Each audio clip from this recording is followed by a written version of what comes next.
Harold and the Purple Crayon.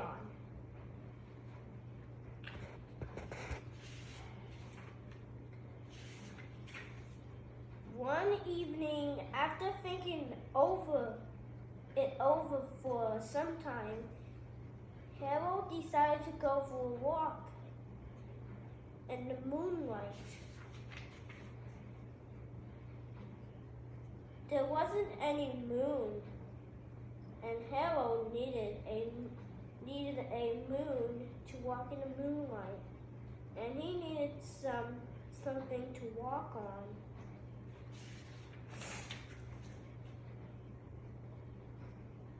He made a long straight path so he wouldn't get lost, and he set off on his walk, taking his big purple crayon with him.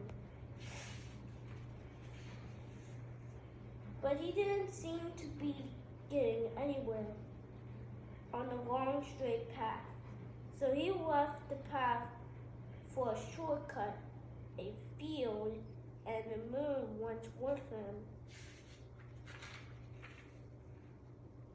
The shortcut led him right to where Harold thought a forest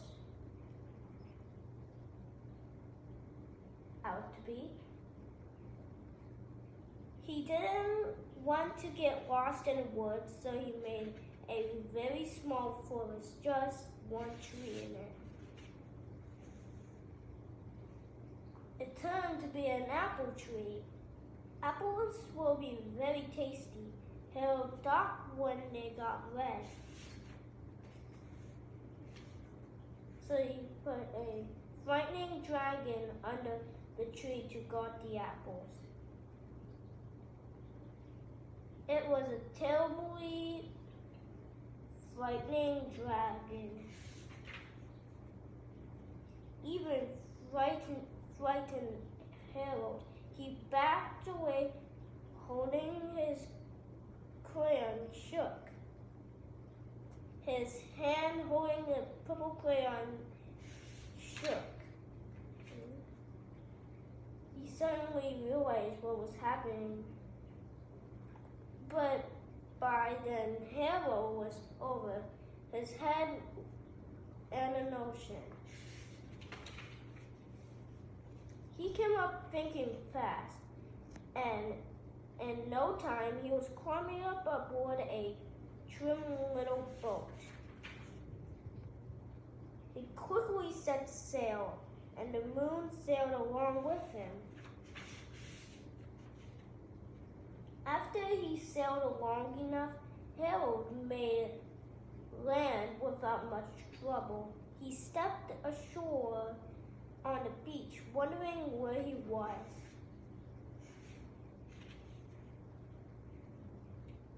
The sandy beach reminded Harold of the picnics, and thought of picnics made him hungry. So he laid out a nice simple picnic lunch.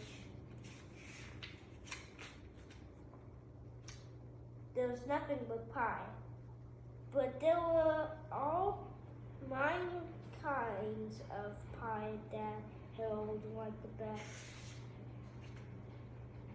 When Harold finished his picnic, there was quite a lot left. So he hated to see how much delicious pie to waste. So Harold left a very hungry moose and a deserving porcupine to finish it up. And off he went looking for a hill to climb to see where he was. He knew the higher up he went, the further he could see, so he decided to make a hill into a mountain. If he went high enough, he thought he could see the windows of his bedroom. He tried. He felt he out to be getting to bed.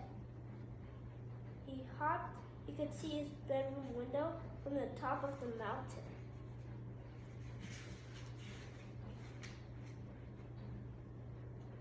But as he looked down over the other side, he slipped. And there wasn't any other side of the mountain. He was falling in thin air.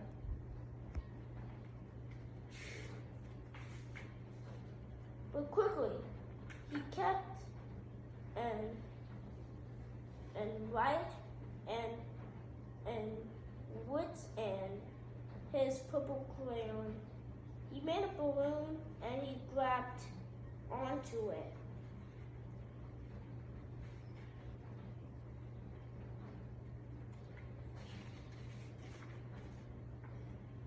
And he made a basket under the balloon, big enough to stand in it.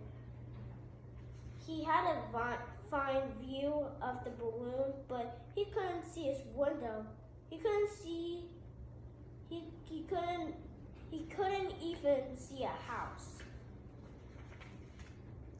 So he made a house with windows, and he landed it on the balloon, on the grass, the front yard. None of the windows was his window, so he tried to think what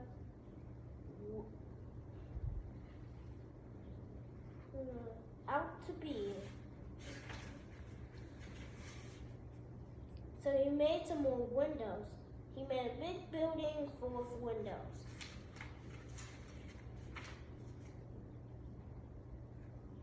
He made lots of buildings full of windows, and he made a whole city of windows. But none of the windows was his window. He couldn't think what it might be.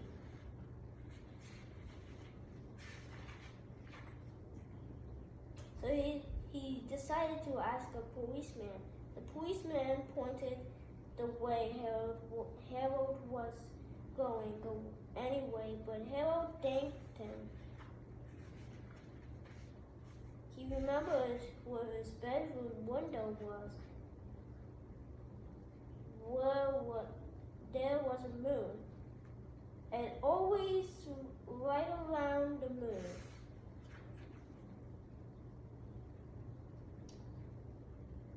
Then Harold made his bed, and he drew up the covers.